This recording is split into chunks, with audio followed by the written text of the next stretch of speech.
சின்ன வெங்காயம் பூண்டு போட்ட காரக்குழம்பு எப்படி வைக்கிறதுன்னு பார்க்கலாம். அதுக்கு ஒரு பெரிய லெமன் சைஸ் புளி எடுத்து ஊற வச்சுக்கலாம். அதை கொஞ்சம் உடச்சி விட்டு ஊற வச்சோன்னா சீக்கிரமாக ஊறிடும். இதை நம்ம மண் பாத்திரத்தில் தான் செய்ய போகிறோம்.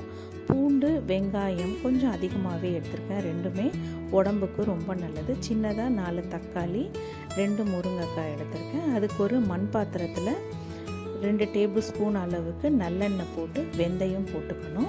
எப்போவுமே காரக்குழம்பு புளி சேர்க்குற எல்லாத்துக்கும் நல்லெண்ணெயும் வெந்தயம் தான் போட்டு தாளிக்கணும்.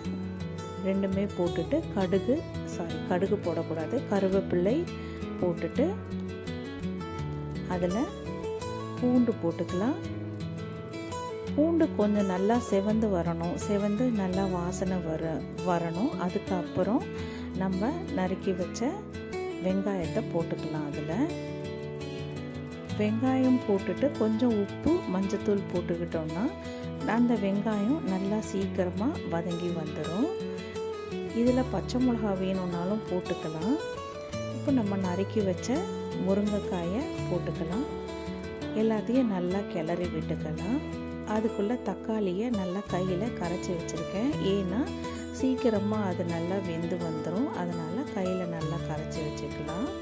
கரைச்சி வச்சுட்டு தக்காளி நல்லா வேகணும். இந்த காயோடு நல்லா கலந்து நல்லா வெந்து வரணும். தேவையான அளவு உப்பு போட்டுக்கலாம். வேணும்னா பார்த்துக்கிட்டு அப்புறம் கடைசியில் கூட மீதி உப்பு போட்டுக்கலாம். இப்போ நல்லா முருங்கைக்காய் 3/4 வெந்துருச்சு, ஆனால் குழையில. ஒரு 5 ஸ்பூன் அளவுக்கு மிளகாய்த்தூள் போட்டிருக்கேன், குழம்பு மிளகாய்த்தூள்.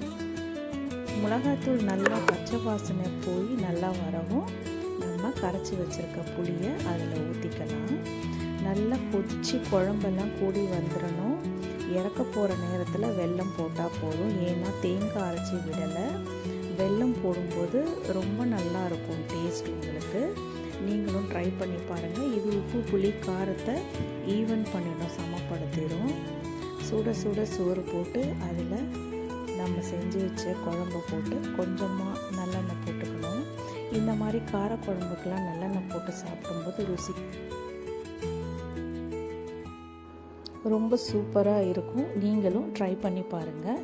இந்த மாதிரி நல்லெண்ணெய் போட்டு சாப்பிட்றது எலும்புகளை பலப்படுத்தும். பூண்டு அதிகமாக சேர்க்கறதுனால வாய் தொல்லையினால் வர உடம்பு வலியெல்லாம் நீங்கி உடம்பு ரொம்ப ஃப்ரீயாக இருக்கும். இந்த மாதிரி ட்ரை பண்ணுங்கள். தேங்க்யூ ஃபார் வாட்சிங்.